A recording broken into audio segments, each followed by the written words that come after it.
En el mundo de las historias y la narrativa, ser creativo no es nada fácil, y ser original es prácticamente imposible.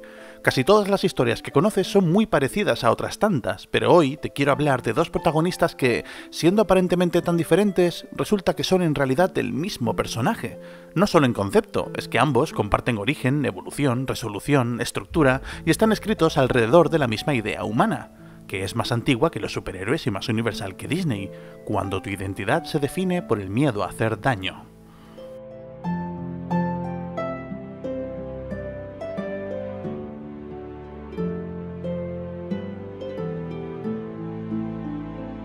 Elsa y Bruce Banner son personajes definidos por una misma circunstancia temprana. El poder aparece temprano y sin aviso. Elsa manifiesta su magia antes de comprenderla. Banner se transforma antes de poder anticiparlo. En ambos casos, el cuerpo responde antes que la reflexión. No hay deliberación previa, no hay decisión consciente. El poder funciona como una reacción automática a un estado emocional. A partir de ahí, la voluntad pierde protagonismo. El conflicto deja de depender de elegir bien y pasa a depender de mantenerse estable. Ese primer desbordamiento introduce una idea que marcará toda su vida. Lo que ocurre dentro puede herir fuera. Elsa hiere a su hermana sin quererlo, Banner destruye sin intención de hacerlo. El vínculo entre emoción y daño queda establecido muy pronto en ambas historias y no se rompe nunca del todo. Desde ese momento, sentir deja de ser algo neutro, sentir implica riesgo. El aprendizaje que los dos reciben se construye alrededor de ese riesgo. Elsa crece aprendiendo a reducir su expresión, a mantener una compostura constante, a ocupar menos espacio emocional. Banner aprende a vigilar su curso interno, a evitar estímulos, a regular cada interacción. Ambos desarrollan una identidad basada en la contención, se definen por límites. Su carácter se organiza alrededor de una pregunta constante: ¿hasta dónde pueden llegar sin provocar una catástrofe?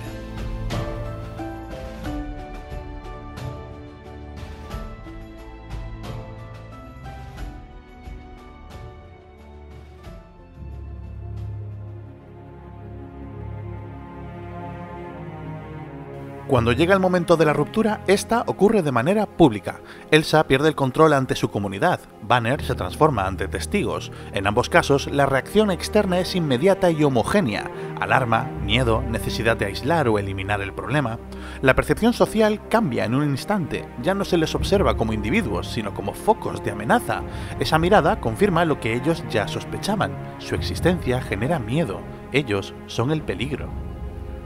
Observa lo que pasa justo después en ambos relatos. Huyen, pero no es una huida cobarde, es una huida ética. Elsa huye para proteger, Banner huye para proteger. Ambos entienden que su presencia cerca de otros no solo es arriesgada, es injusta para los demás, porque los pone en una situación que no han elegido. Y esa idea es poderosa porque retrata un tipo de responsabilidad muy amarga. Yo no quiero ser esto, pero como soy esto, me aparto. No hay épica ahí, hay soledad. Y la soledad, en estos personajes, es identidad. Durante ese aislamiento, ambos experimentan una forma parcial de libertad. Elsa se va a la montaña y construye un castillo. Banner se va a lugares donde nadie lo encuentre, donde nadie le pida, donde nadie le provoque. La fantasía de ambos es la misma. Si reduzco el mundo, reduzco el riesgo. Si no tengo contacto, no tengo detonantes. Y aquí es importante detenerse en una escena concreta de Elsa, porque es la escena que la gente suele interpretar como una liberación total, y la realidad es más ambigua. Cuando canta y se suelta, el momento es catártico, por fin deja de fingir, por fin se permite existir sin guantes. Pero si lo miras con frialdad, lo que está haciendo no es aceptarse a sí misma, sino desplazar su vida para permitirse ser. Es decir, sí, se libera, pero a costa de quedarse sola. Y eso, de nuevo, encaja con Banner de manera casi dolorosa. Banner también tiene momentos de aparente solución, que en realidad son pequeños parches. Aprende técnicas, aprende respiraciones, aprende estrategias para mantenerse por debajo del umbral y vive como un ermitaño. Pero no es una vida plena, es una vida gestionada. Y hay una diferencia enorme entre aceptar quién eres y vivir bajo el régimen del miedo a quien podrías ser.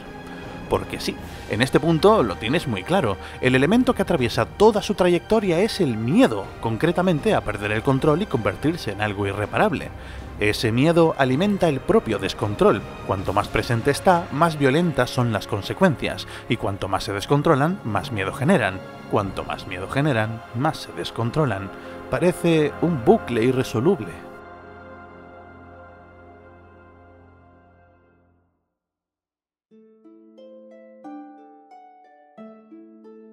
Hasta aquí todo bien, pero ¿te has dado cuenta de que ambos personajes viven además atrapados entre dos exigencias contradictorias del mundo? A Elsa le piden que sea reina y a la vez que no sea. Le piden presencia y a la vez invisibilidad. Le piden liderazgo, pero que no rompa el mundo con lo que lleva dentro. A Banner le piden ayuda, que sea un héroe, que esté, que no pierda el control. Que no sea eso, que no pase lo inevitable. Es decir, el mundo les reclama lo que tienen, pero les castiga por tenerlo. Y esa contradicción es exactamente el caldo de cultivo de su tragedia. Si haces lo que te piden, te expones. Y si te proteges, fallas a tu deber. Ambos están obligados a fallar a su deber para proteger a los demás. La pregunta entonces es, ¿dónde está el punto de giro que cambia la historia? ¿Cómo solucionan todo este problema? No quiero entrar en spoilers, pero el punto de resolución en ningún caso pasa por aprender a dominar el poder, sino por cambiar la relación con ese miedo que lo gobierna. En Frozen, la clave es emocional. Elsa deja de congelar el mundo cuando deja de verse como una amenaza constante. Cuando el miedo disminuye, el poder deja de ser incontrolable.